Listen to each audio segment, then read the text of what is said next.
जो भी बेसिक और एडवांस रीडिंग कोर्स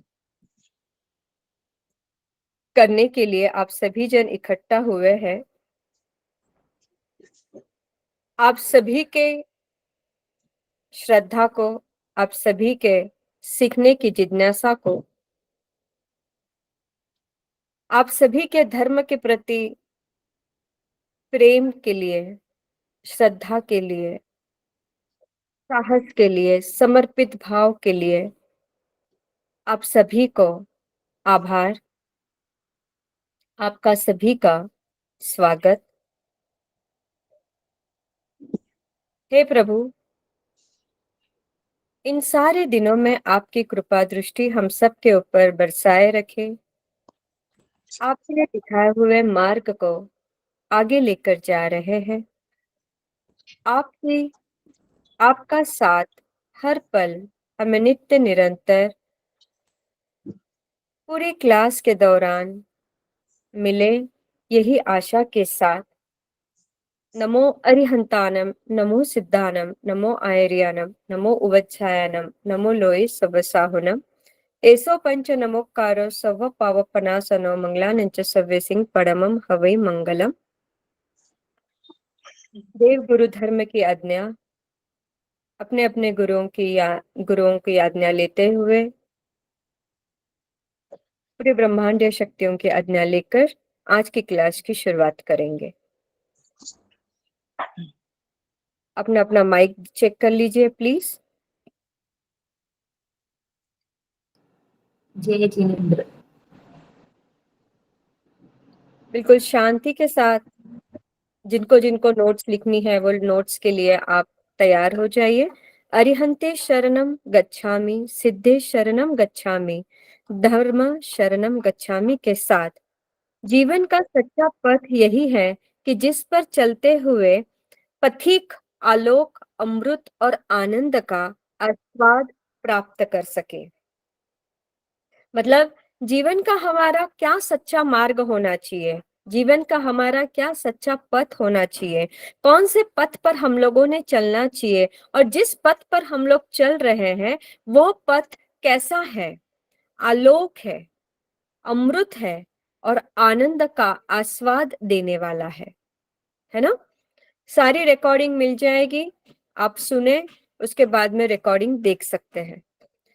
इस जीवन में जो हमें प्राप्त नहीं है उसके लिए शिकायत करने की बजाय सही जीवन का ढंग यही है कि जो हमने पा लिया उसे पहचाने, उसे अपने अनुकूल बनाए एवं जो मिला है उसमें परमात्मा का भक्ति पूर्वक धन्यवाद करके, जो मिला है प्रभु आपकी कृपा है, जो मिला है प्रभु आपकी कृपा है, और जो मुझे नहीं मिला वो शायद मेरा था ही नहीं, वो मेरे लायक था ही नहीं। और जब ऐसे भावना जब हम लोग मन में पनपते हैं हमारे मन में, तो हम जिस स्थिति में है, जिस स्थान पर है, जिस स्कूल में है, उसमें हमारा क्या रहेगा, आनंद का भाव रहेगा, हम खुश रहेंगे, हम शिकायतें नहीं करेंगे, है ना।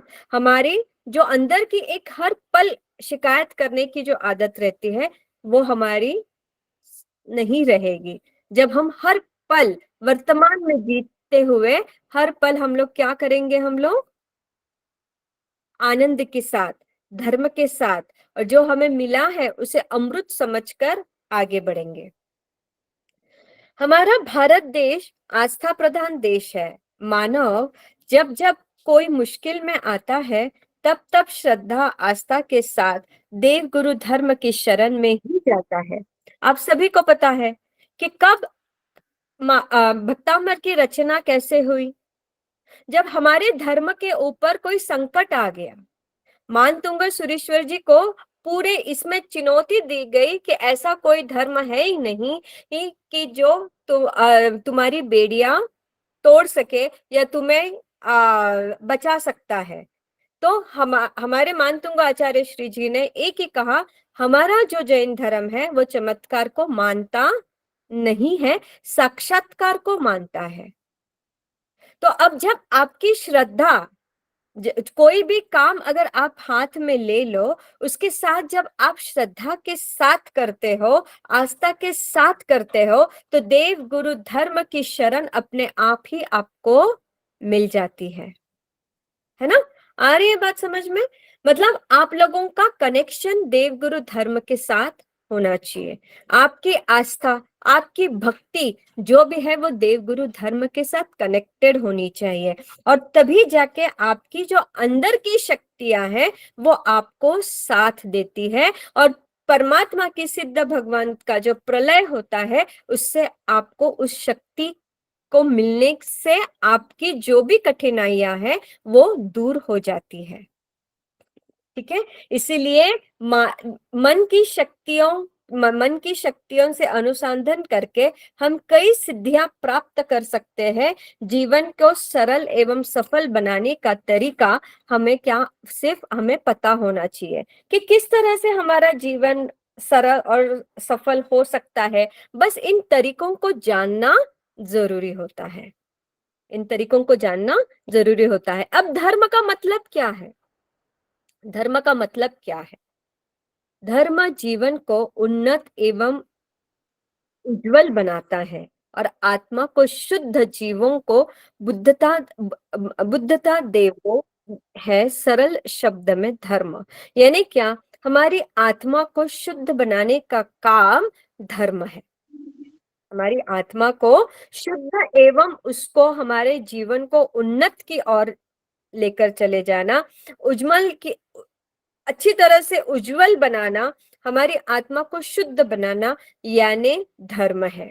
धार्मिक जैन धर्म भारत की श्रमण परंपरा से निकला प्राचीन धर्म और दर्शन है। बहुत हमारा जो जैन धर्म है वो हमारा बहुत प्राचीन है, यानी बहुत पहले वाला है, बहुत प्राचीन युग से एक ओल्ड है, बहुत ओल्ड हमारा जैन धर्म।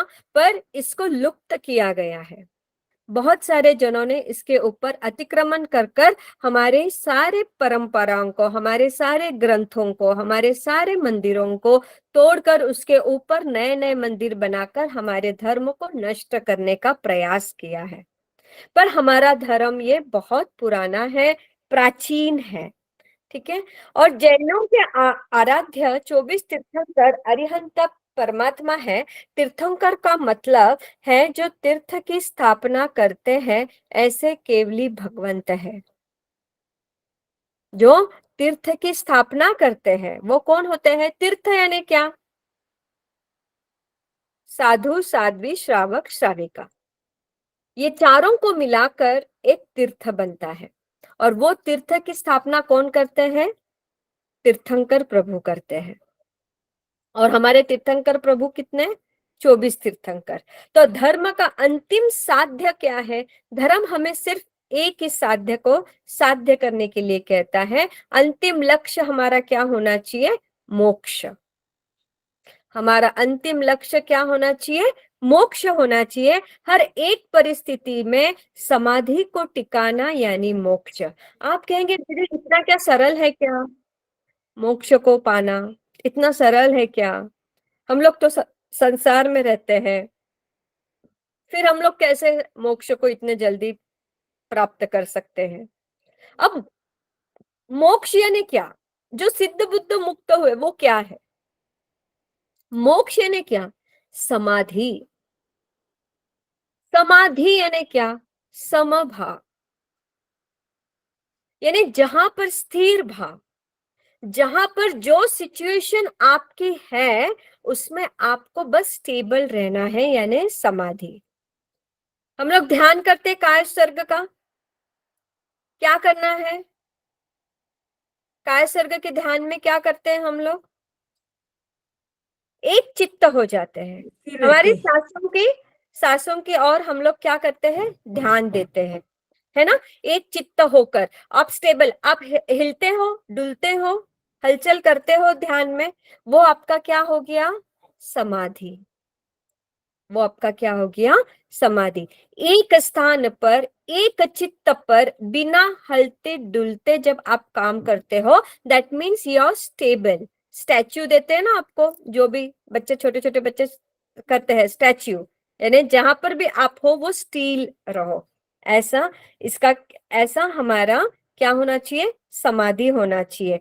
समाधि यानी क्या, कि वह मोक्ष यानी संकित मोक्ष आत्मा की स्वाभाविक आस्था अवस्था है, वितरागता मोक्ष की माता है, एवं देव गुरु धर्म के प्रति सच्ची आस्था वह मोक्ष मार्ग का प्रथम सोपान है। मोक्ष में अगर आपको जाना है तो आपको आपके देव गुरु धर्म के ऊपर आपको सच्ची आस्था रखना बहुत जरूरी है। इसीलिए तो कहा है सम्यक ज्ञान, सम्यक दर्शन और सम्यक चारित्र, है ना। सम्यक ज्ञान, दर्शन, चारित्र यानी क्या, जो मुझे दिख रहा है, जो मेरे सामने है, मैं उसी को सच मानूं। जो सच है वो मेरा धर्म है, जो सच है, जो सही है, वो मेरा धर्म है। इसीलिए जब आपके मन में, आपके इसमें जब देव गुरु धर्म की सच्ची आस्था आ जाए तो वह मोक्ष मार्ग का प्रथम सोपान है। इसीलिए हम लोग तपस्या करते हैं, इसीलिए हम लोग हमारे कर्मों की निर्जरा करते हैं, इसीलिए बार बार आप लोगों को जागरूक रहने के लिए कहा गया है। यह हमारा यह अगर आपको कोई पूछा जाए कि धर्म की व्याख्या क्या है, तो आपको बहुत सरलता से बोलते आना चाहिए, धर्म जीवन को उन्नत एवं उज्जवल बनाने का अति उत्तम राह है और अपनी आत्मा को शुद्ध बनाने का एक सरल मार्ग है। एक सरल मार्ग है जिससे हमें हर पल आनंद ही आनंद मिलता है, जिससे हमें हर पल आनंद ही आनंद मिलता है। अनंत आनंद अगर किस में है तो वो हमारे धर्म में है। अनंत जिसकी कोई भी गिनती नहीं। अनंत यानी क्या, जैसे अपना आकाश है, अनंत है ना। आकाश कैसा है, अनंत है, उसके कोई आपको दिखाई दे रहा है एंड कहाँ है, नहीं। वैसे हमारे धर्म से जो हमें मिलता है वो अनंत अनंत आनंद है। ठीक है, मतलब प्रेजेंट में भी आनंद है, फ्यूचर में भी आनंद है, और जो होकर गया उसे भूल जाने में भी आनंद है। यह हमें हमारा धर्म सिखाता है, क्या, कि भूलते जाओ, छोड़ दो, है ना। किसी को मन में रखते हुए किसी के प्रति हमेशा गठबंधन नहीं करना है, छोड़ते जाना है। मतलब पास्ट में भी, पास्ट का अगर सोचे तो भी आनंद आना चाहिए, प्रेजेंट का सोचे तो भी आनंद आना चाहिए, और फ्यूचर का सोचे तो भी आनंद आना चाहिए। और आनंद कौन दे रहा है, ये हमारा धर्म दे रहा है। अब आप सभी जन जानते हैं कि जैन धर्म की विशेषता क्या है। जैन धर्म की विशेषताएं कौन सी है, अहिंसा, क्षमा, दान, कर्म, ये हमारे जैन धर्म की क्या है, विशेषताएं हैं, है ना। अब जैन धर्म की विशेषता में अहिंसा सबसे पहले पहला स्थान पर है। क्यों, क्योंकि जैन धर्म का मूल सिद्धांत ही अहिंसा परमो धर्म हम लोग नारा लगाते हैं। तो सबसे पहला अगर हमारा विशेषता है तो वो है अहिंसा। यह हमारा मूल सिद्धांत है एवं इसी को परम धर्म माना गया है, इसी को परम धर्म माना गया है। उसके साथ अहिंसा के दूसरे स्थान पर आता है क्षमा। क्षमा, क्षमा वीरस्य भूषणम। अभी हमारा चातुर्मास चल रहा है, आप संवत्सरी को, संवत्सरी की पक्षी होती है, तब आप सभी से क्षमा याचना करते हैं, है ना। तो आपको इसको इसीलिए इतना महत्व दिया गया है। तो जिनके साथ आपकी बरसों से बात भी नहीं हो रही है उन्हें भी क्षमा करें। ऐसे नहीं कि जिनके साथ बहुत प्रेम के संबंध है, जिनके साथ कभी कुछ खटका ही नहीं है, जिनके साथ कभी कुछ हम लोगों ने अनबन ही नहीं की है, बस उन्हीं को और क्षमा याचना करें, ऐसा नहीं है। जिनके साथ सही मायने में आपने गांठ बांध ली है, जिनके साथ आप बात नहीं करते हैं, उन्हें आप उन्हें आपको क्या करना है, माफ करना है। वहां पर आपकी क्षमा का धर्म अपने आप फलता जाएगा। ठीक है। उसके बाद कहा है, हम लोग बोलते हैं कि ज्यादा से ज्यादा दान दो। सबसे ज्यादा अगर कोई दान देते हैं तो जैनियों का दान होता है ना। आप जानते हैं, हम जानते हैं, सभी जन जानते हैं कि सबसे ज्यादा दान देने वाला कौन है, सबसे आगे अग्रसर होकर काम करने वाला कौन है। कोरोना काल में हम लोगों ने देखा सबसे ज्यादा अगर कोई सेंटर चलाए है तो हमारे जैनियों ने चलाए हैं। खुद की परवाह ना करते हुए जब हम दूसरों की परवाह करते हैं, वहां हमारा धर्म पनपता है, वह हमारा धर्म है। तो दान यह क्या है, हमारा पुण्य बंध उससे होता है, पुण्य लक्ष्मी की प्राप्ति हो जाती है। मैंने क्लास में 3 बजे के क्लास में स्टोरी कही थी। एक सेठ सिर्फ पूरे जीवन में एक थोड़ा सा ही दान देता है, उसके वजह से वो कहा जाता है देवगति में जाता है, और देवगति में जाने के बाद में उसके बाकी के सारे भाव नरक के होते हैं। एक इतना सा सिर्फ पूरे जीवन पर्याय काल में उसने दान इतना सा ही दिया था, और वो इतना सा दान एक ही बार दान दिया था। वह दान उसने अच्छे भाव से दिए थे, उसे वापस उसने उसकी कोई अपेक्षा नहीं रखी उसके प्रति। और वो जब भाव उसके मन में चल रहे थे दान देते वक्त, उस वक्त उसके बहुत बहुत निर्मल भावना थी, इसलिए उसने वहां पर ही देवगति का बंध बांध लिया। और जैसे देवगति का बंध बांध लिया तो वहां पे बाकी के सारे नरक, तो उसको पूछा गया कि कौन से इसमें आपको पहले जाना है, देवगति में जाना है या नरक गति में जाना है। तो उसने चुना था देवगति। और जैसे देवगति में वो जाता है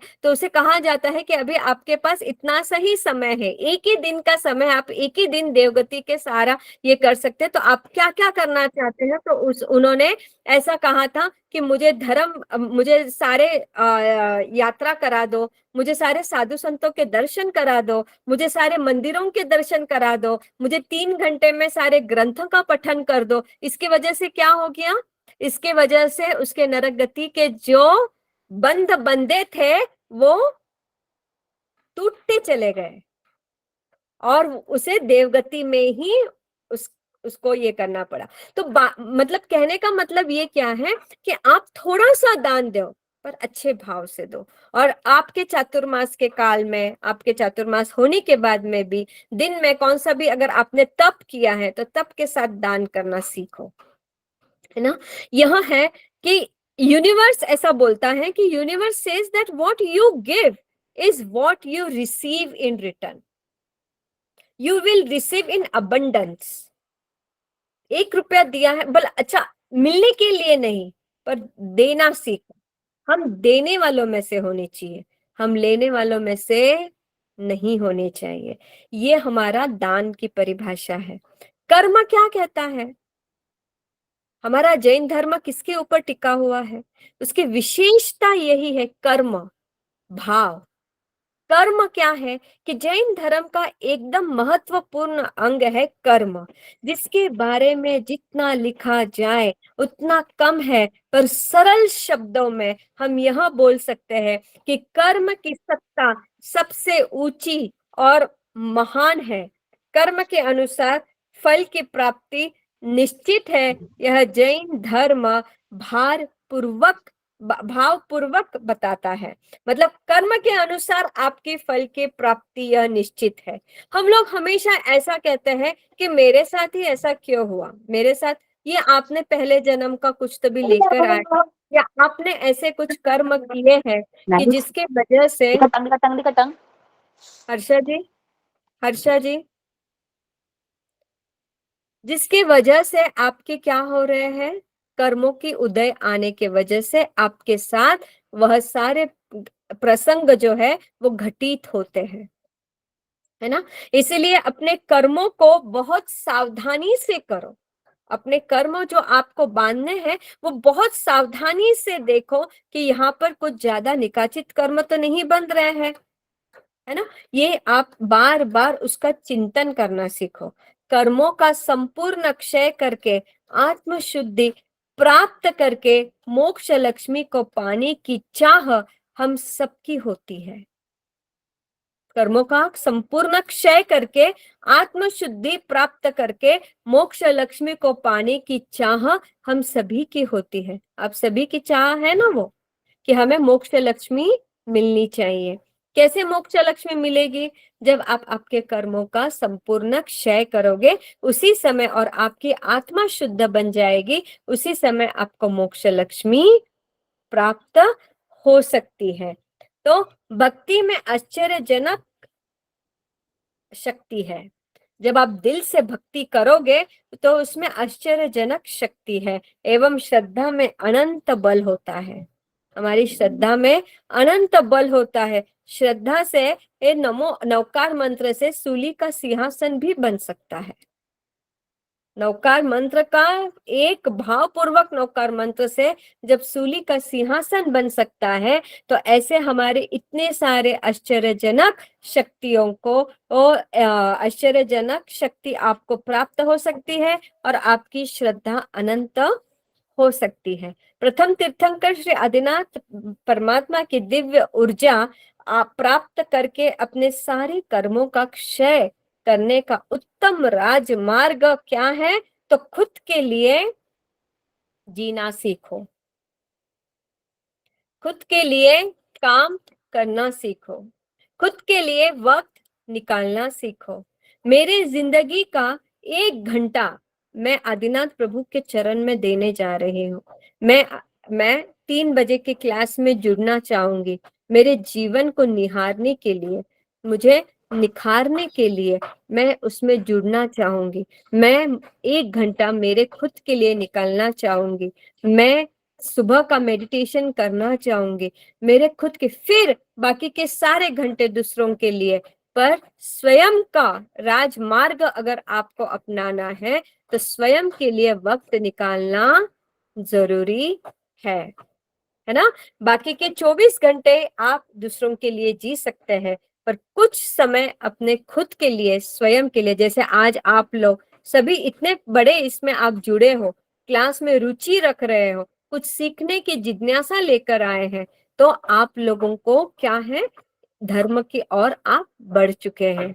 आपने धर्म को जाना है, आपने धर्म को अपने जीवन में उतार लिया है, आपने धर्म में जीना सीख लिया है, तभी तो आप सभी जुड़ पाए हैं, है ना। इसीलिए तो आप सभी जुड़ पाए हैं। तो श्री भक्तांबर महास्तोत्र की अति प्राचीन इतिहास क्या है, कि भक्तांबर स्तोत्र का जैन धर्म से बड़ा महत्व है। हम सभी जन जानते हैं, बचपन से लेकर आज तक, अभी तक हम सब लोग भक्तांबर गुनगुनाते आए हैं, भक्तांबर को सीखते आए हैं, भक्तांबर को सुनते आए हैं। तो क्या है कि यह एक लोकप्रिय संस्कृत प्रार्थना है, मतलब सबकी चाहता है। भक्तांबर यह सबका चाहने वाला है, हर कोई सुबह अपने घर में लगा देता है। तो भक्तांबर महास्तोत्र भक्ति प्रदान स्तोत्र है जैन काव्य परंपरा में। इस स्तोत्र की बहुत ही उत्तम महिमा और गरिमा है, एवं इसकी एक स्वतंत्र पहचान भी है। भक्तांबर से हम न जाने कितने हमारे रोगों को नष्ट कर सकते हैं, न जाने हमारे कितने डिफिकल्टीज को हम लोग दूर भगा सकते हैं, न जाने भक्तांबर से कितनों के एक कल्याण हो सकता है, न जाने भक्तांबर यह ऐसा कल्याण मित्र यंत्र है, महास्तोत्र है, जो हमें हर पल एक माइलस्टोन, एक औषधि के रूप में, हमें एक शतावरी कल्प के रूप में हमें भक्तांबर मिला है। तो ऐसा यह मंत्र है जो दिव्य है, भव्य है। पर इसे आपको क्या करना है, इसे आपको अपने जीवन में उतारना है, अपने जीवन में उतार कर इस भक्तांबर महास्तोत्र को अपने जीवन को कल्याण करने के लिए आपको भक्तांबर पढ़ना है, भक्तांबर सीखना है। और इसीलिए यह क्लास आपके सामने लेकर आए हैं कि इनका जन्म, मतलब यह जैन परंपरा के अति विश्रुत भक्तांबर स्तोत्र की रचयिता है श्री मानतुंगा आचार्य श्री जी। इनका जन्म वाराणसी में धनदेव श्रेष्ठ श्रेष्ठी के यहाँ हुआ था। इन्होंने अजित सूरी के समीप समीप दीक्षा ले ली थी। गुरु के पास में अनेक चमत्कारिक विद्याएं उन्हें प्राप्त हुई। आचार्य बने। अपने समय के प्रभाविक आचार्य अब हुए। धारा नगरी में राजा भोज राज्य कर रहे थे। उस समय धर्मावलंबी अपने धर्म का चमत्कार बता रहे थे। मयूर भट्ट तथा बाण भट्ट नाम के दो महान विद्वान पंडितों ने राजा को अपनी अपनी विद्वत्ता के अनुरूप चमत्कारों के द्वारा प्रभावित किया था। तो वैसे ही मयूर पंडित ने अपनी लड़की के शाप से हुए कोढ़ को कुष्ठ रोग का निवारण के लिए सूर्य देवता की स्तुति की और छठे श्लोक की रचना करते वक्त सूर्य देव ने प्रकट होकर वरदान दिया कि जिससे कुष्ठ रोग दूर हो गया। अपने ही ससुर मयूर पंडित का चमत्कार पंडित बाण के लिए स्पर्धा का विषय बना और राजा ने पास मतलब वो आपको सभी को स्टोरी पता है, मयूर भट्ट और तुम्हारा बाण भट्ट, ये सभी की स्तुति आपको पता ही है। तो ऐसे सारे के साथ किसी ने बाण चलाया तो किसी ने अपना कोड ये किया, और जब ऐसा राजा इस चमत्कार से अति प्रसन्न हुए, उसके बाद राजा के दरबार में सभी लोग दोनों पंडितों और अनेक उनके धर्म को पूजने लगे। एक बार दरबार में दूसरे धर्मों की चर्चा हो रही थी और कहा जा रहा था कि बाकी सारे धर्म निरर्थक है। तब कितने ही पंडितों ने राजा से कहा कि जैनों के अंदर ऐसे मंत्र का अद्वितीय प्रभाव नहीं है। तभी राजा के प्रधान ने राजा से कहा कि जैनाचार्य पूज्य मानतुंग सुरेश्वर जी इस समय हमारे राज्य में विराजित है और वह बड़े ही विद्वान आचार्य है। यह सुनकर राजा ने मानतुंग सुरेश्वर जी को बुलाकर उन्हें जैन धर्म का चमत्कार दिखाने के लिए प्रेरित किया। पर पूज्य आचार्य मानतुंग सुरेश्वर जी महाराज ने कहा, जैन साधु मोक्ष प्राप्ति की इच्छा रखते हैं और वे किसी भी जीव को यंत्र तंत्र से दुख नहीं पहुंचाते हैं। फिर भी अगर राजा जोर देते हैं वह उसे भक्ति की शक्ति दिखा सकते हैं। ऐसा कहकर आचार्य श्री जी ने स्वयं को बेड़िया से बंधवा कर अकाल कोठरी में बंद करवा दिया। ऐसे भक्तांबर की रचना हुई। ये सब आप लोग जानते हैं। तो हमारा धर्म क्या है? हमारा धर्म केवल मात्र इतना है कि हम साक्षात्कार को देखें, ना कि चमत्कार को देखें। जो साक्षात्कार है, जो सच है, उसे माने, है ना। यह हमारा धर्म है। और सारे जैन समाज में बहुत प्रभावशाली भक्तांबर को माना गया है। आदिनाथ प्रभु की इस स्तुति को माना गया है। अपने आप में बहुत शक्तिशाली होने के कारण यह स्तोत्र बहुत ज्यादा प्रसिद्ध हुआ। यह स्तोत्र संसार का इकलौता स्तोत्र है जिसका इतनी बार अनुवाद हुआ, जो कि इस स्तोत्र के प्रसिद्ध होने को दर्शाता है।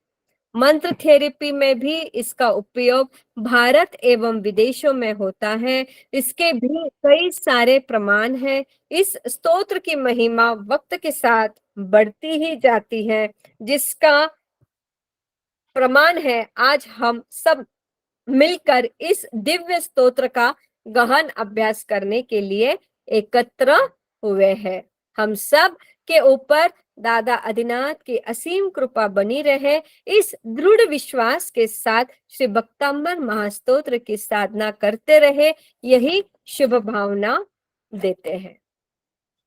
अब हीलिंग यानी क्या, जो आप सीखने आए हैं एडवांस और हीलिंग कोर्स में, तो सबसे पहले आपको पता होना चाहिए कि हीलिंग यानी क्या। एच यानी क्या? एच यानी हैप्पीनेस।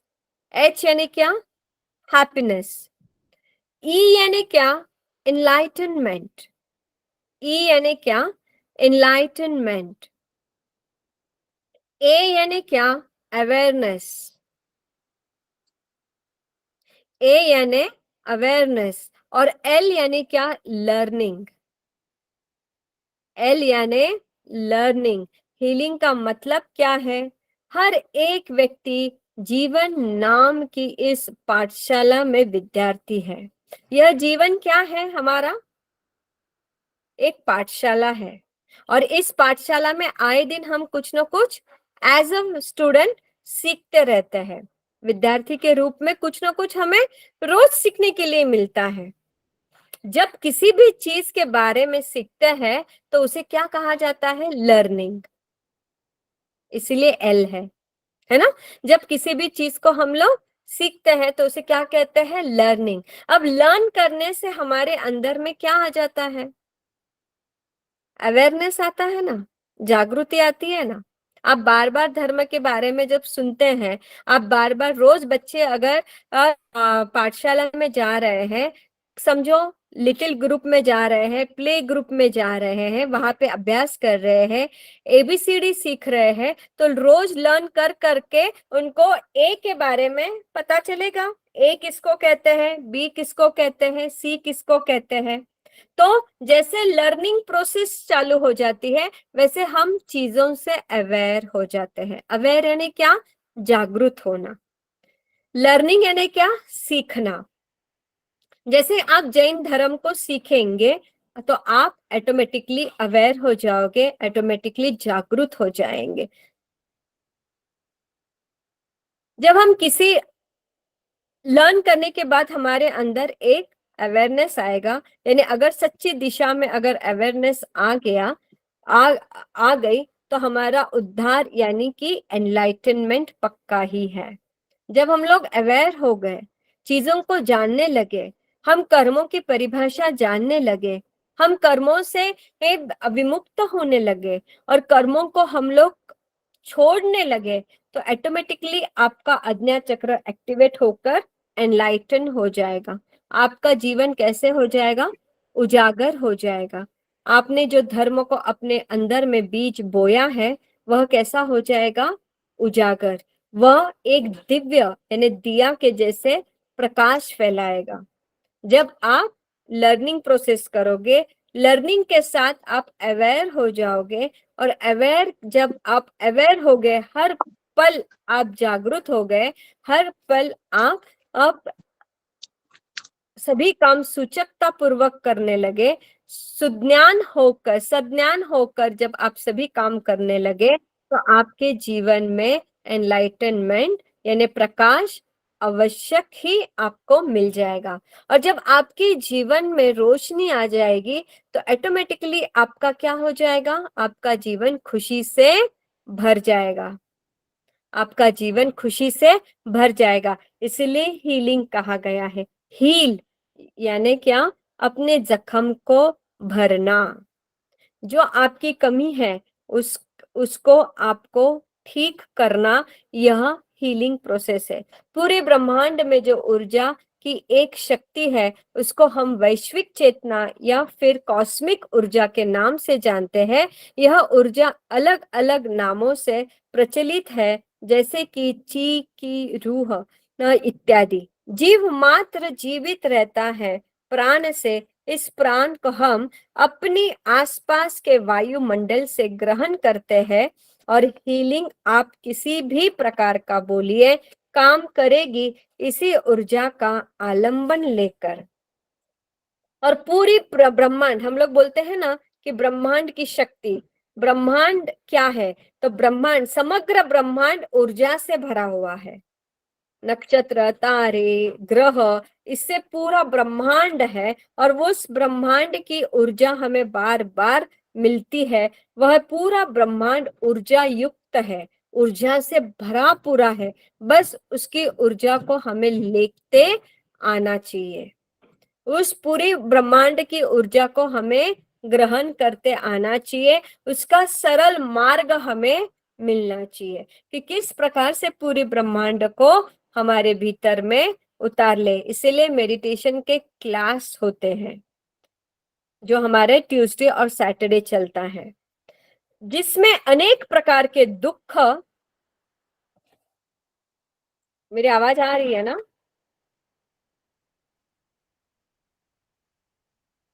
आवाज आ रही है ना? हाँ, जी हाँ ओके। जी, आ रही है। आ रही है। उसी प्रकार से जिसमें अनेक प्रकार के दुख और सुख की ऊर्जा होती है, लेकिन वो आंखों से नहीं देखी जाती, बस अनुभूति की जाती है। सुख के लिए सकारात्मक ऊर्जा होती है, और जितनी उसकी मात्रा होती है, उस प्रकार से उसके लाभ और फायदा होते हैं। उसी प्रकार से दुख के लिए नकारात्मक ऊर्जा होती है, लेकिन नकारात्मक ऊर्जा को सकारात्मक में परिवर्तित की जा सकती है। जैसे कि सकारात्मक ऊर्जा की सकारात्मकता जैसे बढ़ाई जा सकती है, उसी तरह नकारात्मक ऊर्जा की नकारात्मकता कम की जा सकती है। मतलब सकारात्मक ऊर्जा को हम लोग क्या, नकारात्मक ऊर्जा को भी सकारात्मक में टर्न कर सकते हैं, है ना? नकारात्मक ऊर्जा को हम लोग सकारात्मक में चेंज कर सकते हैं। हीलिंग से यह पॉसिबल होता है। आपको अगर कोई पूछे कि हीलिंग यानी क्या, हीलिंग क्यों देना है, तो जो नकारात्मक, जो नेगेटिविटी हम लेकर आए हैं, अब उस नेगेटिविटी में क्या हो सकता है, आपकी कोई शरीर की वेदना हो, आपका कोई ऑर्गन दर्द कर रहा हो, आप शरीर से पीड़ित हो, और जिसकी वजह से आपका धर्म में मन नहीं लग रहा है, धर्म करने में मन नहीं लग रहा है, बार बार आपका चित्त कहाँ जा रहा है, उस शरीर की वेदना में जा रहा है। तो ये क्या हो गया, आपके अंदर की कुछ नेगेटिविटी का पार्ट होता है, जो आपके शरीर को पेन के रूपांतर में आपको पहुंचाता है, और उस पेन को जब आप ठीक करते हो सकारात्मक ऊर्जा से, तो वह हीलिंग की प्रोसेस हो जाती है। अब सकारात्मक ऊर्जा से कैसे, कि कौन सी वाली गाथा किसके लिए है, कौन से शरीर के लिए, कौन से ऑर्गन के लिए कौन सी गाथा फेरी जाती है, ये सब आप आगे सीखेंगे। तो हीलिंग यानी नकारात्मक को सकारात्मक में बदलना। ठीक है। हीलिंग एक ऐसी प्रक्रिया है जो नकारात्मक ऊर्जा को सकारात्मक ऊर्जा में परिवर्तित करती है, सुख, शांति और समृद्धि प्रदान करती है। हमारे जीवन में सुख, शांति और समृद्धि प्रदान करने का काम कौन करता है? हीलिंग करता है। जब कोई आपको आपको अगर कोई जख्म हो जाए और जख्म के ऊपर मरहम पट्टी आपको लगा दी जाए, तो आपको उतनी थोड़ी देर के लिए तो सुख, शांति यानी आराम महसूस होगा ना। अगर आपके पैरों में कांटा चुभ गया और जब तक वो कांटा निकाल नहीं देते, तब तक आपको वो चुभते रहेगा, और जैसे ही कांटे को निकाल दिया, वैसे आपको क्या हो जाएगा, वहां पे थोड़ा सा आपको रिलैक्स फील हो जाएगा, है ना? थोड़ा सा आपको ठीक लगना शुरू हो जाएगा। तब मतलब क्या, कि जब तक कुछ नेगेटिविटी हमारे अंदर है, तब तक हमें सुख, शांति, चैन नहीं मिल सकती है। जैसे उसको रिमूव करते हैं, जैसे उसको कट कर देते हैं, वैसे ही आपके अंदर एक सुख, शांति और समृद्धि प्रदान हो सकती है। तो ऐसे हमारे भौतिक शरीर, यह हमारा जो है भौतिक शरीर के इर्द गिर्द एक सूक्ष्म शरीर होता है, जिसको ऑरा, ऑरा यानी क्या, ऑरा का मतलब है आभा मंडल। जैसे तीर्थंकर प्रभु का आभा मंडल जो होता है, वो बहुत प्रकाशमय होता है, बहुत दिव्य होता है, बहुत भव्य होता है, और बहुत ऊर्जा से भरीपूर्ण होता है। जैसे आप परमात्मा के चरणों में जाएं, तीर्थंकरों के चरणों में जाएं, उनके केवल मात्र नजदीक आने से ही आपको पॉजिटिविटी का आभास होता है। जैसे हम साधु संत के पास जाते हैं, तो हमें एक पॉजिटिविटी का आभास होता है। तो वह हमारी ऑरा है। हमारी इस सूक्ष्म शरीर के बाहर लेयर्स बने हुए रहते हैं, जिसे आभा मंडल कहते हैं, और तेजी से घूमने वाले ऊर्जा केंद्र को चक्र कहते हैं, जो हमारे भौतिक शरीर एवं आभा मंडल को सतत ऊर्जा प्रदान करते रहते हैं। इसको हम हमारे पावर हाउस बोल सकते हैं। जब यह पावर हाउस ठीक से काम नहीं करते हैं, तब इंसान का शरीर एवं अवयव बीमार पड़ने लग जाता है। यह पावर हाउस है, और ये जब पावर हाउस ठीक से काम नहीं करता है, इसके बैटरी डाउन हो जाती है, तो आपको क्या हो जाते हैं, आप बीमार पड़ने लग जाते हैं। इसीलिए भक्तांबर हीलिंग सीखकर हम यह सूक्ष्म ऊर्जा को प्रचुर मात्रा में अपने अपने ऊपर ग्रहण कर कर अपना खुद का एवं अपने परिवारजनों का कल्याण कर सकते हैं। संपूर्ण जागृतता से रोज हीलिंग करने से आत्मा की शुद्धि होती है। हीलिंग भी भक्ति का ही एक प्रकार है। जैसे हमने देखा कि मानवी भी ऊर्जा का ही एक स्वरूप है, और स्थूल शरीर में एक दूसरा शरीर है जिसे सूक्ष्म शरीर कहा गया है, और ये बात शास्त्रों एवं आधुनिक विज्ञान ने भी कबूल की है। इसीलिए हमारा स्थूल यह शरीर है, और स्थूल शरीर के अंदर एक सूक्ष्म शरीर है, और वो सूक्ष्म शरीर के अंदर चक्रास होते हैं। अब ये बहुत महत्वपूर्ण है। जब आप मेडिटेशन के क्लास करते हैं या रोज का क्लास भी जब आप ज्वाइन करते हैं, तो इसमें चक्रों के बारे में बहुत बार बोला जाता है। अब आज इस क्लास में आप सीख लो कि चक्रास किसे कहते हैं, और कौन से चक्रास कहाँ पर होते हैं, और चक्रास का क्या मेन रोल होता है हमारे जीवन में। अब चक्रास यानी क्या, कि संस्कृत में जिसे चक्रम कहा गया है, चक्रमः ऐसा कहा गया है, जिसका अर्थ है पहिए, पहिया। पहिया यानी क्या, चाक। हमारे गाड़ियों को चाक होता है ना, घूमता है। पहिया यानी घूमना। भारतीय व्हील्स, यस। भारतीय दर्शन और योग में चक्र प्राण या आत्मिक ऊर्जा के केंद्र होते हैं। हमारे भारतीय दर्शन और योग में ऐसा कहा गया है। योग यानी क्या, योगा जो आप करते हो, है ना, बॉडी को हमारे वो शारीरिक जो हमारे जकड़न आ जाते हैं जॉइंट्स में, बोन्स में, तो हम वो योग का अभ्यास करते हैं। और जब हम लोग प्राणायाम करते हैं तो हमारे श्वासों का अभ्यास करते हैं। और जब हम लोग डीप मेडिटेशन करते हैं तो हमारी जो आती हुई सांस, चलती हुई सांस को देखकर हम लोग अपने आज्ञा चक्र के ऊपर कंसंट्रेट कर कर डिवाइन एनर्जी के साथ कनेक्ट करते हैं। तो इसे क्या कहते हैं, यह योग, प्राणायाम और एक ध्यान का मार्ग है। तो चक्र यानी क्या, एक व्हील है जो आत्मिक ऊर्जा का एक केंद्र माना गया है। आत्मिक ऊर्जा का केंद्र माना गया है। यह नाड़ियों के संगम स्थान भी होते हैं। यूं तो कई चक्र है, पर 7 चक्रों को मुख्य माना गया है। ऐसे बहुत सारे चक्रास है, पर 7 यह मुख्य है। वो बाकी के इसमें हम ना पढ़े। 7 चक्र हमारे कौन से बहुत इंपॉर्टेंट है, इसके ऊपर ध्यान देंगे। योगिक ग्रंथ में इन्हें शरीर के कमल भी कहा गया है। अब जैसे मूलाधार चक्र है, अब मूलाधार चक्र क्या करता है, मूलाधार चक्र कहाँ पर है, मूलाधार चक्र आपकी रीढ़ की हड्डी के वहां पर है।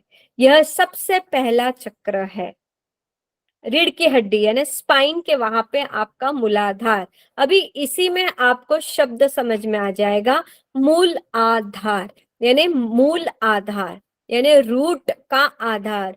रूट यानी हमारी जहां से हमारी सारी इसकी उगम होता है शरीर का, उसे रूट कहा गया है। यानी जैसे आप कोई पौधा लगाते हो तो वो रूट को मिट्टी के अंदर डालते हो, फिर उस पौधे का वृक्ष में रूपांतर होता है, फिर वो फल, वेजिटेबल्स वगैरह वगैरह आपको प्रदान करता है। तो यह क्या है, 99.99 लोगों की चेतना इस चक्र पर अटकी रहती है, और वे इसी चक्र में रहकर मर जाते हैं। जिनके जीवन में भोग, संभोग और निद्रा का प्रधानता है, उनकी ऊर्जा इसी चक्र के आसपास रहती है। अब मूलाधार चक्र आपका स्पाइन के वहां पे, रीढ़ की हड्डी के वहां पे आपका मूलाधार चक्र होता है। और जब आपका मूलाधार चक्र इम्बैलेंस होता है तब आपको इनसिक्योरिटी फील होती है, फियर, बहुत डर लगने लगता है, आप हमेशा कंफ्यूज रहते हो और आप डिसीजन नहीं ले पाते हो, आप किसी डिसीजन पर पहुंच नहीं पाते हैं। तो ये जो फिर आप इसको कैसे ठीक कर सकते हैं? तो मेडिटेशन से आप कर सकते हैं। तो मेडिटेशन करने के बाद में मूलाधार चक्र को आप एक्टिवेट कर सकते हैं और आपके जो ये प्रॉब्लम है, insecurity, fear, confusion, not not making any decisions, को किसी डिसीजन पर नहीं आना, यह हमारा मूलाधार चक्र इम्बैलेंस का प्रतीक होता है। और उसका जो बीजाक्षर होता है वो लम बीजाक्षर होता है और उसका जो कलर होता है वो रेड कलर होता है। ये ये अभ्यास क्यों करवा रहे हैं हम लोग? ये चक्र का अभ्यास क्यों करवा रहे हैं? क्योंकि आपका आगे जाकर आपको इस चक्रास के ऊपर आपको सिंबल्स भी सीखना है जो एडवांस में सिखाया जाएगा। इसीलिए यह बेसिक है आपको कि आप जाने कि मूलाधार चक्र कहाँ पर है। स्वादिष्ठान चक्र कहाँ पर है आपका? स्वादिष्ठान चक्र जो आपकी नाभि है उसके 3 उंगल नीचे स्वादिष्ठान चक्र है। जहां पर आपकी नाभि है वहां पे आपका स्वादिष्ठान चक्र है। इसका कलर जो है वो है ऑरेंज कलर। इसका कलर जो है वो ऑरेंज कलर है। ये क्रिएशन, क्रिएटिविटी, कंसीव नहीं हो रहा है, जेनेटिक ऑर्गन्स, रिप्रोडक्टिव सिस्टम को अच्छा करता है, रिप्रोडक्टिव सिस्टम को अच्छा करता है। क्रिएशन को बहुत, इसमें क्रिएशन के लिए बहुत इससे लाभदायी माना गया है, क्रिएटिविटी के लिए भी बहुत लाभदायी माना गया है। अब अगर आपकी ऊर्जा इस चक्र पर ही एकत्रित है तो आपके जीवन में क्या हो सकता है? आमोद प्रमोद, मनोरंजन, घूमना फिरना और मौज मस्ती करने को आप प्राधान्य दोगे और आप कुछ भी नहीं करोगे। ये सब करते हुए ही आपका जीवन कब व्यतीत हो जाएगा आपको पता भी नहीं चलेगा और आप खाली के खाली रह जाओगे। इसलिए स्वादिष्ठान चक्र में ऐसा लिखा है कि सिर्फ मौज मस्ती, जिसको बहुत मौज मस्ती करना रहता है हमें ये सोच लेना कि उसका स्वादिष्ठान चक्र इम्बैलेंस है, उसे धर्म में लगाव नहीं होता है, हमेशा भोग भोग और भोग में उसका जीवन व्यतीत हो जाता है। उसको ऐसा लगता है कि मौज मस्ती ही मेरा जीवन है। और जो अपना स्वादिष्ठान चक्र के ऊपर काम नहीं करता है वो खाली हाथ ही जाएगा। इसका बीज मंत्र जो है वो वम बीजाक्षर है। वम, VAM। मूलाधार का लम है, LAM। इसका जो है वो वम है। इसके जागृत होने पर क्रूरता, गर्व, आलस्य, प्रमाद, अविश्वास आदि दुर्गुणों का नाश हो जाता है। अगर आप स्वादिष्ठान चक्र के ऊपर काम करते हो तो आपको इसका क्या प्रभाव हो सकता है कि आप सिद्धियां प्राप्त कर सकते हैं, आप आपके आलस को दूर कर सकते हैं, आप प्रमाद को दूर कर सकते हैं, आपके अंदर जो अविश्वास है उसको आप, आपके खुद के ऊपर जो आपका आत्मविश्वास नहीं है उसे आप दूर कर सकते हैं, आप गर्व से बच सकते हैं, आप क्रूरता से बच सकते हैं और सबसे महत्वपूर्ण आप सिद्धियों को प्राप्त कर सकते हैं। उसके बाद आता है आपका मणिपुर चक्र। अब मणिपुर चक्र कहाँ पर है? का मणिपुर कलर कौन चक्र सा है? वम का कलर कौन सा बताया था? स्वादिष्ठान का कलर ऑरेंज है, ऑरेंज। Orange colour. हाँ ठीक। ठीक है। मणिपुर चक्र जो है, मणिपुर चक्र वो है हमारा नाभि। नाभि सभी जन जानते हैं, है ना? नेवल, नाभि के मूल में स्थित ये रक्त नाभि को वर्ण। स्वादिष्ठान चक्र बताया था ना? नहीं नहीं, मणिपुर चक्र के 3 उंगल नीचे स्वादिष्ठान बताया है। अच्छा। हाँ, ये मणिपुर चक्र नाभि ही है। जहां पर आपकी नाभि है वह आपका मणिपुर चक्र है स्थित। जिस व्यक्ति की चेतना या ऊर्जा यहाँ एकत्रित है उसे काम करने की धुन धुन सी रहती है। मतलब अगर आपका मणिपुर चक्र एक्टिवेट है तो आपको क्या होगा, आप हमेशा काम में लगे रहोगे, आपको काम करने की इच्छा रहेगी। और मणिपुर चक्र जिसका एक्टिवेट हो रहा है ना, ये सारे चक्रों का राजा माना गया है। इस चक्र को राजा माना गया है क्योंकि यहाँ से हमारी 72,000 नाड़ियों का उगम होता है और पूरे बॉडी में इसकी संचार होता है। इससे आपको नेम, फेम, आध्यात्मिक प्रॉस्पेरिटी, जमीन खरीदना, पैसा, ईर्ष्या, आवाज चुगली, हो रहा है। घृणा,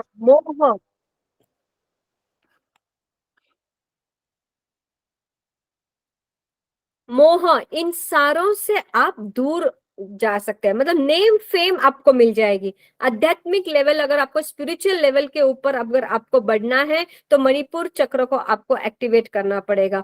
प्रॉस्पेरिटी मिलेगी, जमीन खरीदना, पैसे अगर कहीं अटके हुए हैं, पैसे को अगर मिलाना है, पैसे के लिए, वेल्थ, हेल्थ, वेल्थ, सभी के लिए मणिपुर चक्र बहुत उसके ऊपर काम किया तो आप इन सारी चीजों को आप एक ही चक्रास में पालोगे। और इसका जो कलर है वो येलो है और इसका जो बीजाक्षर है वो यम बीजाक्षर है, सॉरी रम बीजाक्षर है। रम, RAM। मणिपुर चक्र का जो बीजाक्षर है वो रम बीजाक्षर है। और जब आप इस मणिपुर चक्र के ऊपर काम करोगे तो इसके सक्रिय होने से तृष्णा, ईर्ष्या, चुगली, लज्जा, भय, घृणा, मोह, कषाय, ये सब कुछ दूर हो सकता है। यह चक्र मूल रूप से आत्म शक्ति प्रदान करता है। इसका क्या काम है? आत्म शक्ति को प्रदान करना इसका काम है। दीदी कलर कौन सा है? इसका कलर येलो है। यह आत्मबल, आत्मसम्मान के साथ जीवन का कोई मतलब जीवन को आपको आगे बढ़ने के लिए हर वक्त तैयार रहेगा। आपका आत्मबल बढ़ाने के लिए, आपका आत्मविश्वास बढ़ाने के लिए और आपका आत्मसम्मान भी इससे बढ़ जाएगा। ठीक है। और फिर आप इससे दूर, मतलब आपके लक्ष्य से आप दूर नहीं हट सकते एक बार मणिपुर चक्र को आपने स्टेबल कर लिया तो। अब है आपका अनाहत चक्र। अनाहत यानी हृदय।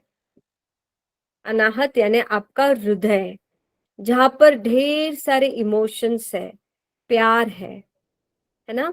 आपको अगर किसी ने दर्द किया तो आपको हार्ट, आप बोलते हैं ना, you have broken my heart, मुझे बहुत तकलीफ हुई, मुझे चुभन हुई, तूने ऐसी बात की। तो सारा सब कुछ खेल आपकी इमोशंस का, आपकी फीलिंग्स का, यह आपका अनाहत चक्र है यानी हृदय चक्र। अनाहत चक्र हृदय के स्वर्णिम वर्ण से सुशोभित चक्र है। अगर आपकी ऊर्जा अनाहत में सक्रिय है तो आप एक सृजनशील व्यक्ति होंगे। हर क्षण आप कुछ ना कुछ नया रचने की सोचते हैं। मतलब अगर अनाहत चक्र जिसका एक्टिवेट है वो कोई चित्रकार हो सकता है, वो कोई कवि हो सकता है, कहानीकार हो सकता है, इंजीनियर आदि हो सकता है, क्योंकि इसमें रचनात्मक लगती है और इन सारों में आपके भाव आते हैं। इसीलिए इमोशंस जहां पर कनेक्टेड है वह इंसान वो बन सकता है। चित्र निकालने वाला जब चित्र निकालेगा तो उसके मन में कुछ और विचार होंगे, उसके भाव कुछ और होंगे, तब वह कागज के ऊपर आपको दिखाई देगा। जो कहानी बनाने वाला होगा उसके मन में कुछ और विचार होगा। कवि यानी जो कविता बनाने वाला उसके मन में उसके भाव कुछ और होंगे, है ना। बहुत बार ऐसे होते हैं उनके भाव कुछ और होते हैं और हम समझ कुछ और रहते हैं। तो ऐसे कहानीकार, ऐसे कवि को, ऐसे चित्रकार को वो कब होते हैं? जब उनका अनाहत चक्र बहुत स्टेबल होता है, कांस्टेंट होता है। इसका बीज मंत्र जो है वह है यम बीजाक्षरी, यम, YAM, यम। और इसका जो कलर है वो ग्रीन कलर है। ठीक है, ग्रीन कलर है, डार्क ग्रीन कलर है। आपकी भावनाओं के, आपके रिलेशंस को यह मेंटेन करता है। और चिंता चिंता चिंता, जिसको बहुत चिंता सताती रहती है, तब समझ लेना हर पल आप चिंता में ग्रस्त रहते हो, तब सब समझ लेना कि आपका अनाहत चक्र जो है वो डिसेबल है, अहंकार से भरा पूरा है, अविवेक आपके मन में दिखाई देगा, हर पल कपट के भावना रहेंगे, हिंसा के भावना रहेंगे। तो ऐसा जब आपको सब दिखाई देता है तो समझ लेना आपका अनाहत चक्र इम्बैलेंस है या सामने वाले का अनाहत चक्र इम्बैलेंस है। इसका बीज मंत्र मैंने आपको बताया है, यम बीजाक्षर है, YAM। इसके सक्रिय होने पर आपको क्या हो सकता है, आपके भीतर की जो कपट है, हिंसा है, क्रूरता है, चिंता है, यह सारा अहंकार है, अविवेक है, यह सारा समाप्त हो जाएगा। फिर आया आपका विशुद्ध चक्र, यानी यहाँ पर ये सारे चक्रास के ऊपर अभ्यास हर पल हम लोग ट्यूसडे और सैटरडे हम लोग मेडिटेशन के क्लास में ये सारे चक्रास के ऊपर काम करवा कर लेते हैं। ये सारे चक्रास को स्टेबल करने का हम लोग प्रयास करते हैं। और इसके बाद आता है आपका क्या आता है, यह विशुद्ध चक्र। अब विशुद्ध चक्र यानी क्या, कंठ में माँ सरस्वती, यह क्या है आपका कंठ। कंठ यहाँ से क्या होता है, आपके शब्दों की रचना, आप जो बोलना चाहते हो वो बाहर निकलता है, कम्युनिकेशन स्किल आपकी बढ़ती है। कंठों में माँ सरस्वती का स्थान है, जहाँ विशुद्ध चक्र है और जो 16 पंखुड़िया वाला है।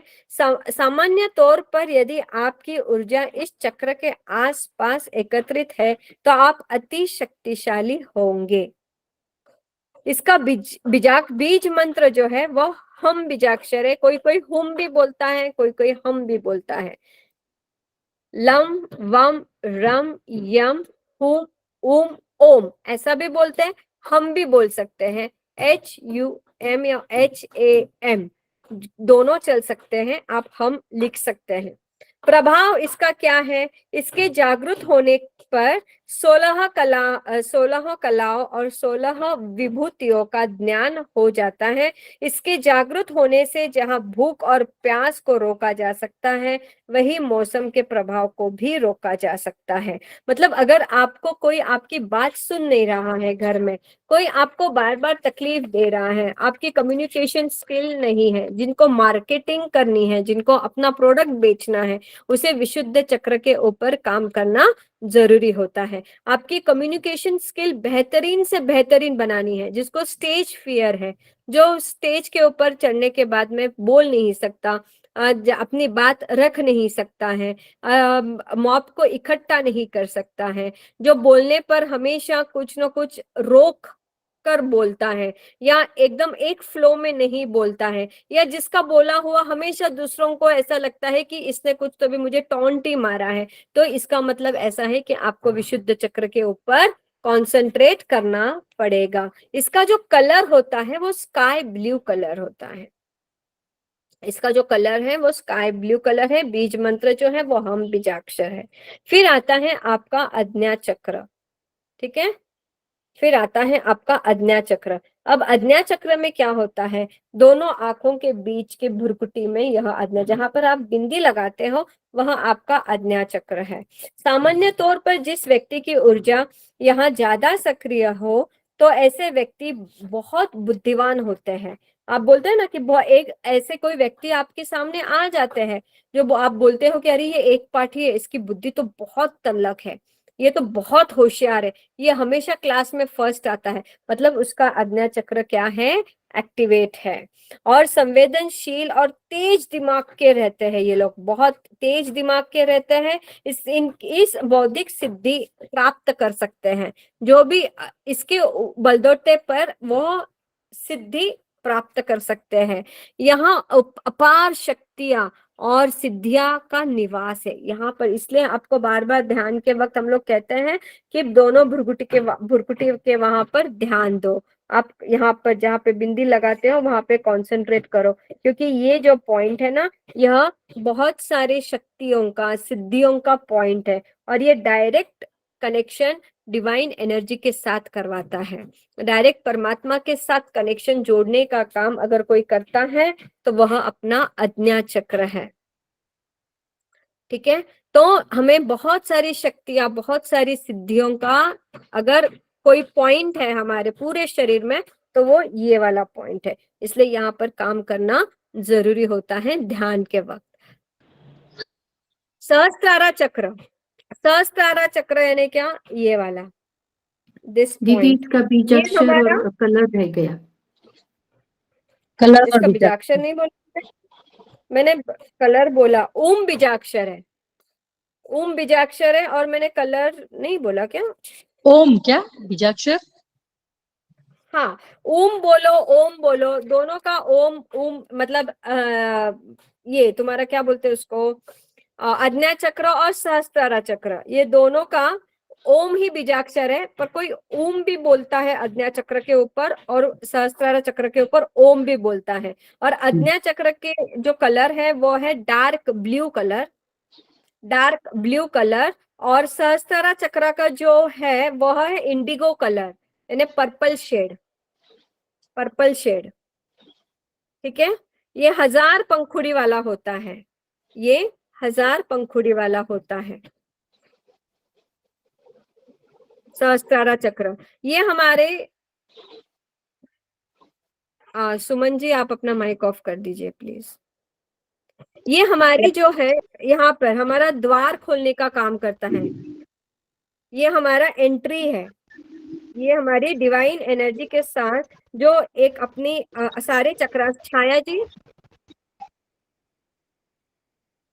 जो एक हमारी पूरी बॉडी में एक डिवाइन एनर्जी का फ्लो जरूरी होता है सारे चक्रास को कांस्टेंट और स्टेबल बनाने के लिए, यह वाला हमारा स्थान है। हम लोग बच्चों के तालू भरते हैं ना, तो इसको क्या करते हैं हम लोग, इसको भरते हैं, मतलब इसमें से हमारे पूरे बॉडी का पोर्शन भी होता है, पूरी कनेक्शन पूरे अंदर है। तो यह है हमारा बड़ा आनंद, हैप्पीनेस, परमानंद तक पहुंचने का, और ये परमानेंट है, परमानेंट आनंद देने वाला सहस्त्रारा चक्र है।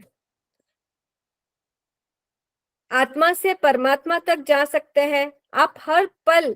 जिनका सहस्त्रारा चक्र एक्टिवेट है वह पवित्र और पावन रहता है हमेशा, और वो हर पल ब्रह्मांड की जो पवित्र एनर्जी है, ब्रह्मांड की पवित्र और पावन ऊर्जा जो है उसके साथ कनेक्ट रहता है। उसकी बातें भी हर पल वो स्पिरिचुअलिटी की ही बातें करेगा, वो कॉस्मिक एनर्जी के साथ हर पल कनेक्टेड रहेगा। ऐसा यहाँ सहस्त्रार, उसके वर्ड में ही देखो, सहस्त्रार है ना, 1000 पंखुड़ी वाला कमल यहाँ पर स्थित है, और हमारे शरीर पूरे मतलब शरीर की, और इसका बीजाक्षर ओम बीजाक्षर है, इसका कलर जो है वो इंडिगो कलर है, पर्पल शेड में आता है। और आप आज्ञा चक्र के ऊपर ओम, ओम बीजाक्षर भी बोल सकते हैं, और इसके लिए ओम बीजाक्षर का प्रयोग कर सकते हैं। शरीर मतलब इस श्री भक्तामन महास्तोत्र की साधना करके अलग अलग गाथा का उसकी रुद्धि एवं मंत्र सहित शुद्ध उच्चारण से अभ्यास करके हम अपने सभी चक्रों एवं आभा मंडल को शुद्ध बना सकते हैं। ध्यान करके हम सिद्धि के साथ साथ सफलता प्राप्त भी कर सकते हैं। और इसका प्रभाव, एक बार आपका सहस्त्रारा चक्र एक्टिवेट हो गया तो महत्वपूर्ण विद्युतीय और जैवीय विद्युत का संग्रह होता है, और यही मोक्ष का द्वार भी होता है। सहस्त्रारा चक्र यह मोक्ष का द्वार भी होता है। अब आप समझोगे ऑरा क्या है। ये हो गई आपकी चक्रास की बात। अब आपको सीखना है ऑरा क्या है। ऑरा, अभी ऑरा यानी क्या, मैंने पहले ही कहा कि ये आभा मंडल आपके, एक ये शरीर है, इस शरीर के बाहर आपके 7 लेयर्स होते हैं, और वो आपकी ऑरा को डिफाइन करता है। बहुत बार ऐसे होता है ना कि आप किसी के पास बैठो, आपको नेगेटिविटी आती है, किसी का सुनना भी आपको अच्छा नहीं लगता, इसका मतलब क्या है, उसका ऑरा नेगेटिव से पूरा भरा पूरा है। और बहुत बार ऐसा होता है कि कोई आपको एक ही झटके में पसंद आ जाता है, उसके साथ बैठना, उसके साथ बोलना, उसके साथ रहना आपको पसंद आता है। इसका मतलब क्या, चुंबकीय ऊर्जा, लॉ ऑफ अट्रैक्शन है ना, चुंबकीय यानी मैग्नेट, मैग्नेटिक इफेक्ट आपको बहुत जल्दी दिखाई देता है, और जिसे हिंदी में आभा मंडल के नाम से भी जाना जाता है, वह एक अदृश्य और गोल मैग्नेटिक एनर्जी फील्ड है। आपको यह दिखाई नहीं देगा, पर यह होता जरूर है। आपको यहाँ पर विश्वास की बात है। यह अदृश्य रहता है, पर यह गोल मैग्नेटिक एनर्जी फील्ड है, चुंबकीय ऊर्जा क्षेत्र होता है, जो लोगों लोगों के इधर उधर घूमते रहता है। और विद्युत चुंबकीय क्षेत्र होता है, जो मानव शरीर के इर्द गिर्द सूक्ष्म ऊर्जा शरीर के नाम से भी जाना जाता है। और ऑरा को हम थोड़े से खुद के अभ्यास के बाद महसूस कर सकते हैं। दिव्य दृष्टि लोग इसको देख भी सकते हैं। जो बहुत साधना करते हैं, जो बहुत ध्यान में तल्लीन होते हैं, दिन में बहुत बार ध्यान करते हैं, जिनके पास रिद्धि है, जिनके पास सिद्धि है, वो अपने ऑरा को चेक कर सकते हैं। उनके पास वो ताकत, वो लब्धि आ जाती है कि वो अपने ऑरा को चेक कर सकते हैं, अपने ऑरा को देख सकते हैं। यह 7 लेयर की से विभाजित होता है। मैंने आपको कहा कि 7 लेयर्स आपके बॉडी के बाहर होते हैं। वो कौन से होते हैं? Physical, astral, lower, higher, intuitional, spiritual और एब्सोल्यूट प्लेन। और absolute plane, astral, lower, higher, intuitional, spiritual, absolute plane, सर्वोच्च लेयर, उच्च मोक्ष के दरवाजे खुल जाते हैं। अब क्या? Physical, astral, lower, higher, lower नीचे, हायर हाई, इंट्यूशनल यानी इंट्यूशन शक्ति आपकी जागृत करने के लिए, स्पिरिचुअल यानी आध्यात्मिक लेवल तक पहुंचने के लिए, और एक एकदम न्यूट्रल यानी एब्सोल्यूट प्लेन। ऐसे आपके सारे 7 लेयर्स होते हैं। हमारे शरीर के इर्द गिर्द घूमने वाली ऑरा की इन विभिन्न सतहों में अलग अलग फ्रीक्वेंसी होती है। ये कब इम्बैलेंस होते हैं? जैसे आपके इमोशंस चेंज हो जाते हैं। ये कब इम्बैलेंस होते हैं? उतार चढ़ाव कब होता है? Higher, lower, intuitional, spiritual. जैसे आप अभी क्लास में बैठे हो, तो आपकी अभी लेवल कौन सी है? आध्यात्मिक है। स्पिरिचुअल सीख रहे हो ना, आध्यात्मिक लेवल है। तो आपकी फ्रीक्वेंसी कैसे बन गई? आपके शरीर की ऑरा कैसी बन गई? सकारात्मक बन गई, है ना। अब आपकी जो 7 लेयर में से जो स्पिरिचुअल वाली लेयर है, वो हाईएस्ट दिखाई देगी, वो हाईएस्ट दिखाई देगी। जब आप किसी मूवी में बैठते हो, जब आप मूवी में बैठते हो और वहां पे आप रोए जा रहे हो, रोए जा रहे हो, वहां के आपको कोई सीन आपको पसंद नहीं आ रहा है, तब आपकी कौन सी? लोअर वाली, है ना, कि बाबा आप रो रहे हैं, उसमें से आपको क्या हो रहा है? आपके भाव चेंज हो रहे हैं। और आपके भाव, तो वो कौन सी? इंट्यूशनल लेवल आपकी कब बढ़ती है? जब आप ध्यान में बैठते हो। जब आप ध्यान में बैठते हो, मेडिटेशन में बैठते हो, 1 घंटा, 1.5 घंटा, 5 मिनट, 7 मिनट, 8 मिनट, जो भी आपकी रोज की प्रक्रिया है, उसमें आप ध्यान में जब आप बैठते हो, उस समय में आपका इंट्यूशनल लेवल सबसे हाईएस्ट होता है। और जब आपको बोलते हैं ना, ये बहुत बार आप सुनते भी होंगे कि साधु संत के हम लोग जब दर्शन करते हैं, साधु संतों के सामने जाते हैं, तो बहुत बार कोई ऐसा बोल भी देता है, ये हमारे साहब को रिद्धि सिद्धि प्राप्त हुई है, ये जो बोलते हैं वो सही होता है। इनको एक बार पूछो, ये जो बोलेंगे वैसे ही करना, सही होता है। इनका इंट्यूशन पावर स्ट्रांग हो जाता है। और जब आप ध्यान की प्रक्रिया में तल्लीन हो जाते हो, तब आपको भी यह सारी रिद्धि सिद्धियां, लब्धियां प्राप्त हो सकती हैं।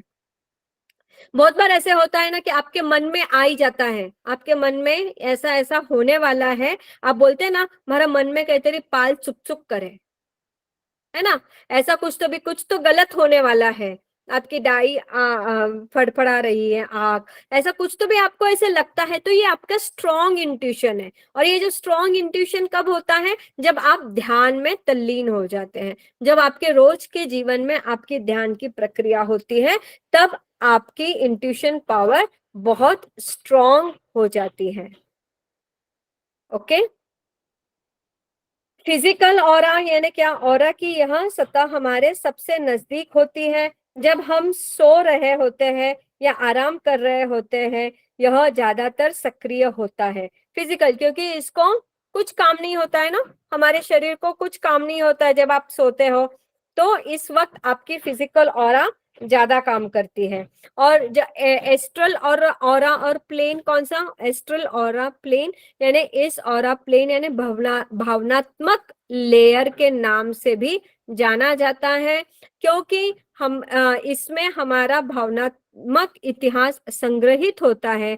जब व्यक्ति अस्थिर, चिड़चिड़ा या ज्यादा संवेदनशील महसूस करता है, तब यह एस्ट्रल प्लेन यानी एब्सोल्यूट प्लेन मौजूद नहीं होता है, या इसका प्रभाव कम हो गया हो, तो ये और ऑरा प्लेन तब ज्यादा सक्रिय होता है जब व्यक्ति अपने आसपास के वातावरण से सामंजस्य बना लेता है। फिर लोअर लोअर में क्या है? लोअर में यह जो है, यह हमारे विचारों और व्यक्तित्व के निर्माण में मदद करता है। अगर किसी व्यक्तित्व को बनाना है, तो यह हमें लोअर जो हमारा लेयर है वो हमें ज्यादातर के काम आता है। जैसे कि इस प्लेन में हमारी मान्यताएं भी जमा हो जाती है। जब भी किसी व्यक्ति के लोअर ऑरा प्लेन में कोई बाधा उत्पन्न होती है, तो वह व्यक्ति बहुत निराश महसूस करता है।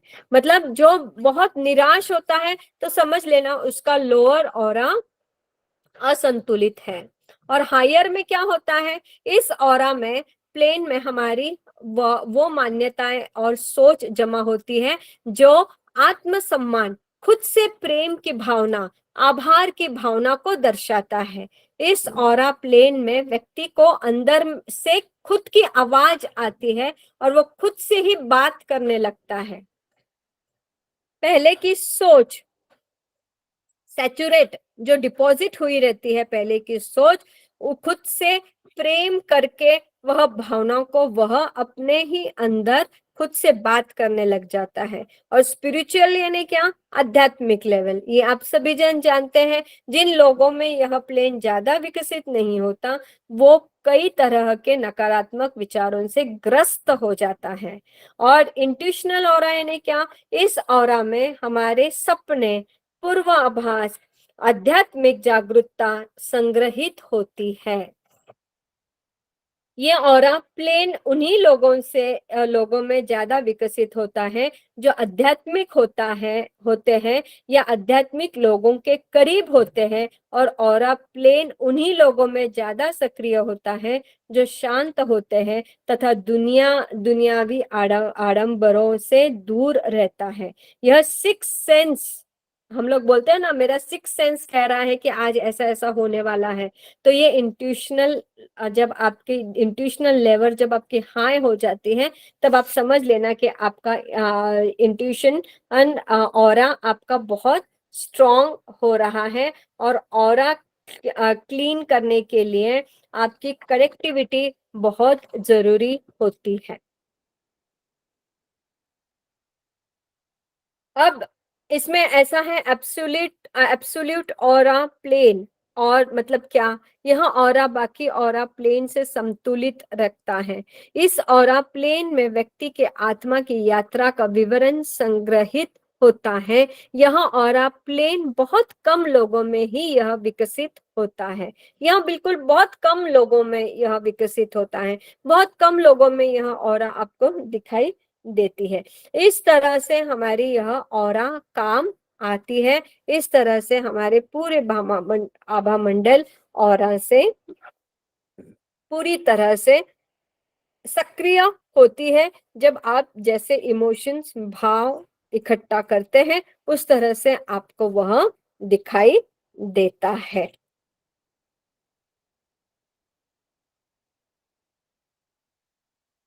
चक्रा मेडिटेशन में आप क्या करोगे? चक्रा मेडिटेशन के जो स्टेप्स है वो है, सुखासन में बैठकर हाथ जोड़कर 3 नवकार मंत्र को आपको गिनना है। फिर ज्ञान मुद्रा में हाथ को घुटने के ऊपर रखना है। 12 बार नवकार मंत्र बोलना है। जीभ को तलवे के साथ टच करना है। आपकी जीभ जो होती है ना, वो जो तालू होती है ना, वहां पे आपको टच करनी है जिह्वा को, जीभ को, उससे जल्दी ज्यादा ध्यान आपका लग जाता है। धीरे से श्वास लेना है, फिर आपका मूलाधार चक्र के ऊपर आपको केंद्रित करना है, श्वास को छोड़ना है, उसका बीजाक्षर जो होता है लम बीजाक्षर आपको बोलना है 108 बार। लाल कलर का ध्यान आपको मूलाधार चक्र के ऊपर करना है। फिर धीरे धीरे धीरे श्वास के साथ अपना ध्यान आगे बढ़ाते हुए चक्रांश पर आप लेकर जा सकते हैं। पहले मूलाधार, फिर स्वादिष्ठान, फिर मणिपुर, फिर अनाहत, फिर विशुद्ध, फिर अज्ञा और फिर सहस्त्रारा। ऐसे चक्रास के ऊपर आप ध्यान एकत्रित कर सकते हैं। आपने बोला 3। क्वेश्चन एंड आंसर्स हम लोग बाद में लेंगे। ऐसे हमारे सारे चक्रास जो है, सातों चक्रास के ऊपर हमारा काम होता है। आपको नौकार मंत्र बोलना है, पहले 3 बार नौकार मंत्र गिनना है, उससे आपकी नाड़ी शुद्ध हो जाती है।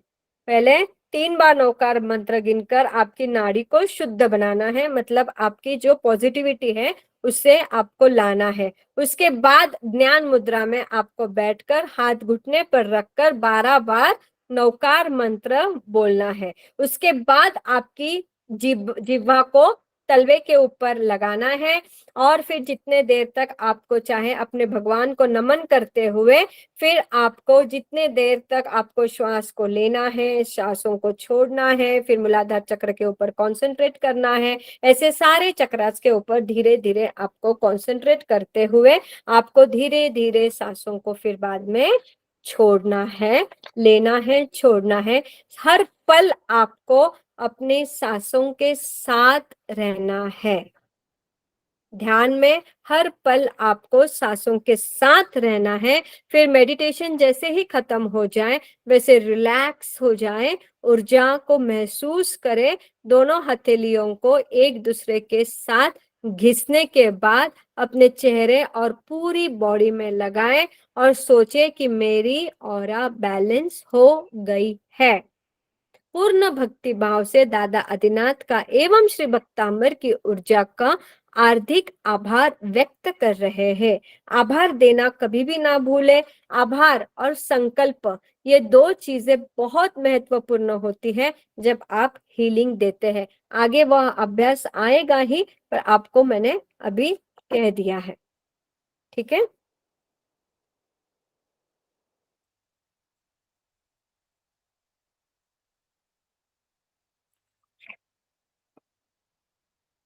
अब जिंदगी में 2 शब्द बहुत खास है, प्रेम और ध्यान। प्रेम और ध्यान। अस्तित्व के मंदिर 2 विराट दरवाजे हैं, एक का नाम है प्रेम और एक का नाम है ध्यान। चाहो तो प्रेम से प्रवेश कर जाओ और चाहो तो ध्यान में अभिभूत बन जाओ, यानी स्वयं को देखो। एक तो प्रेम से रहो, प्रेम के दरवाजे खोल दो, तो ऑटोमेटिकली आप सबके ऊपर हमेशा क्या करोगे, आपके प्रेम के भाव से आप हमेशा क्या कर दोगे, आपका अस्तित्व बना ही लोगे। वैसे प्रेम के दरवाजे खोलो या फिर ध्यान में अभिभूत बन जाओ। बस दीदी, शर्त और एक कितने है। समय तक रहेगा अभी? हाँ, अभी और कितने समय चलेगा? बस थोड़ा सा, 5 मिनट। शर्त एक ही है कि अहंकार दोनों में छोड़ना जरूरी होता है। जब प्रेम, आप सबके साथ प्रेम से रहोगे तो आपका अहंकार ऑटोमेटिकली दूर हो जाएगा। और जब आपको आपके ध्यान में, यानी आपके मन में उतरना है, आपके आत्मा में उतरना है, उस समय जब आप परमात्मा के चरणों में जाओगे तब भी आपको अहंकार को छोड़ना पड़ेगा। दोनों तरफ आपको अहंकार को छोड़ना है। मेडिटेशन करने से मन में सकारात्मक विचार उत्पन्न होने लगते हैं। हमारा मन और मस्तिष्क कई सारे कामों में लगा रहता है, जिसका असर हमारे स्वास्थ्य पर भी होता है, जिससे शरीर को मानसिक लाभ प्राप्त नहीं हो पाता है, इसीलिए मेडिटेशन किया जाता है। और मेडिटेशन एक ऐसी क्रिया है जिसके द्वारा मन को शांति प्रदान की जा सकती है। किसी भी काम में मन लगाने के लिए और मन को शांत बनाने के लिए ध्यान अति आवश्यक होता है। ठीक है, इससे हमारा शारीरिक और मानसिक स्वास्थ्यता भी बेहतर होने लग जाता है। एकाग्रता टॉर्च की स्पॉटलाइट की तरह होती है, जो किसी एक जगह को ही फोकस करती है। टॉर्च अगर बहुत अंधेरा है और आपने अगर टॉर्च लगा दिया है, जैसे आप कोई रंगमंच पर हो, है ना, रंगमंच की भूमि पर हो, आपकी नाटक चल रहा है, चारों ओर पूरा अंधेरा है और एक ही को स्पॉटलाइट किया जाता है, तो आपका ध्यान उसी के ऊपर होता है जिसके ऊपर स्पॉटलाइट किया जा सकता है। टॉर्च उसी के ऊपर है, मतलब आपका फोकस किसके ऊपर है? सिर्फ वो एक कलाकार के ऊपर है। तो ध्यान आपको फोकस रहने में मदद करता है। लेकिन ध्यान उस बल्ब की तरह है जो चारों दिशाओं में प्रकाश फैलाता है। ध्यान है क्रिया से मुक्ति, विचारों से मुक्ति। ध्यान का मूल अर्थ है जागरूकता, होश, साक्षी भाव और दृष्टा भाव। ध्यान का मूल अर्थ क्या है? जागरूकता, होश में आना, साक्षी भाव में रहना और दृष्टा भाव में रहना। दृष्टा भाव अंतर मुहूर्त का एक जागरूक, विचारों से मुक्ति, ऐसा हमारा दृष्टा भाव। आज की क्लास यहीं पर हम लोग खत्म करेंगे, मंगल करेंगे। कल वापस हम लोग इसी समय में 3 बजे हम लोग मिलेंगे। ज्यादा से ज्यादा संख्या में सभी जन इस क्लास में जुड़े, औरों को भी जोड़े। सभी का वीडियो आपको बहुत आसानी से मिल जाएगा, कोई टेंशन नहीं है। आपको सिर्फ समझना है, सुनना है, जानना है। ठीक है, अब 2-3 सिर्फ क्वेश्चन एंड आंसर्स ले लेंगे हम लोग। हाँ, किसी को कोई क्वेश्चन एंड आंसर्स है? किसी को कुछ पूछना है? हाँ सुमन आंटी बोलो, सुमन जी बोलो।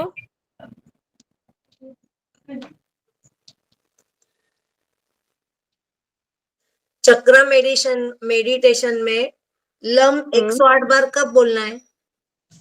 जब आप मूलाधार चक्र के ऊपर कंसंट्रेट करोगे ना, मूलाधार यहाँ आपका चक्र है ना, मूलाधार हाँ। के ऊपर जब आपको कंसंट्रेट करना है तो जो बीजाक्षर जिस चक्र का है उसको आपको बोलना है।